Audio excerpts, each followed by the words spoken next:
Hello everyone, कैसे हो आप सब। जैसा कि आपको पता है कि भाई एग्जाम के काउंटडाउन स्टार्ट हो चुके हैं। नाउ अभी मैं आपको एक इन्फॉर्मेशन देने वाली हूँ कि भाई इकोनॉमिक्स में 100 आउट ऑफ 100 हम लोग कैसे ला सकते हैं, किस तरीके से हमें पेपर लिखना है जिसमें हम लोग फुल स्कोर कवर अप कर सकते हैं। तो चलिए मेरे साथ, मैं आपको वही सारी चीजें नोट डाउन करवा देती हूँ ताकि आप अपना पेपर अच्छे से लिख पाओ।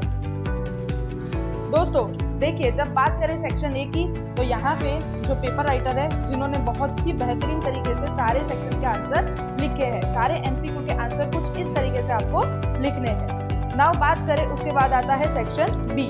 दोस्तों यहाँ पे आपको कौन सी चीज ध्यान में रखनी है, तो जब सेक्शन का टाइटल लिखो तो सेक्शन का टाइटल आपका बीच में आना चाहिए एंड आंसर जो है वो आपको इसी तरीके से मिडल में लिखना है ताकि जो पेपर चेकर है उसको इजीली अपना आंसर नंबर दिखाई दे।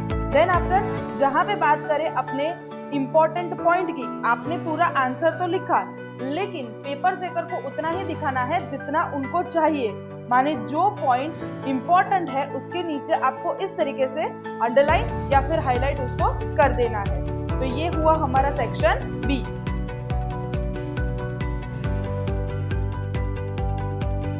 नाउ बात करें सेक्शन सी की, तो इसी तरीके से आंसर हमें मिडल में ही लिखने हैं।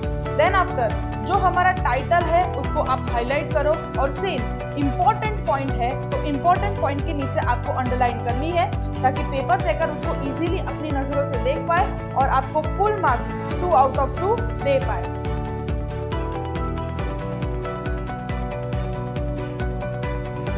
जहाँ पे अगर कोई क्वेश्चन में पॉइंट्स दिया हुआ है तो मेन पॉइंट और सब पॉइंट उनका प्रेजेंटेशन कुछ इस तरीके से अलग रखो।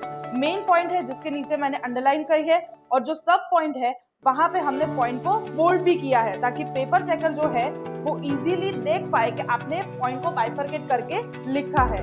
सेम अगर आप कहीं पे एग्जाम्पल लिख रहे हो या कुछ इंपॉर्टेंट इन्फॉर्मेशन लिख रहे हो तो उसको भी हाईलाइट करो ताकि वो भी पेपर चेकर को अच्छे से दिख पाए। नाउ बात करें सेक्शन डी की, तो सेक्शन डी में जितने भी हमारे क्वेश्चन है उसमें पहले तो आप क्वेश्चन में से मेन टाइटल को लिख लो। मेन टाइटल लिखोगे तो कौन सा आंसर आपने लिखा है वो इजीली पेपर चेकर को पता चल जाएगा।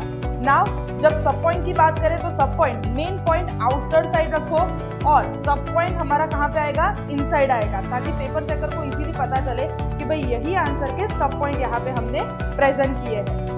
देन आफ्टर वही आंसर में हमें लिमिटेशन दिया है तो लिमिटेशन का मेन टाइटल इस तरीके से लिखो जहाँ पे ऊपर 2 लाइन की गैप दी है, नीचे 1 लाइन की गैप दी है ताकि यहाँ पे पूरा बाइफरकेट हो पाए कि यहाँ से एक नया पॉइंट शुरुआत हो रही है।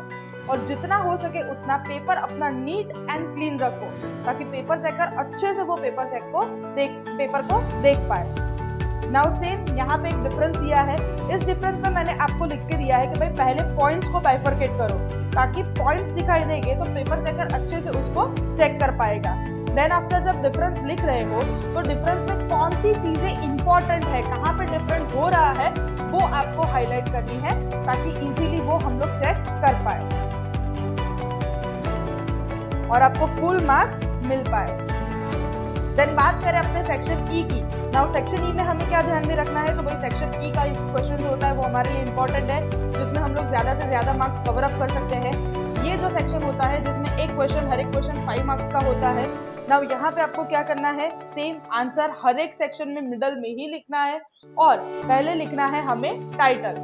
देखो अभी यहाँ पे मैंने क्या किया है, जो मेन पॉइंट है उसको आउटर साइड लिख लिया और इसके अंदर के जो सब पॉइंट आएंगे उसको हम लोग इनसाइड लिखेंगे कुछ इस तरीके से, ठीक है, ताकि हमारे सारे पॉइंट अच्छे से डिस्क्राइब हो सके और हम पेपर चेकर के थ्रू अच्छे से अपने स्कोर को कवर अप कर पाए।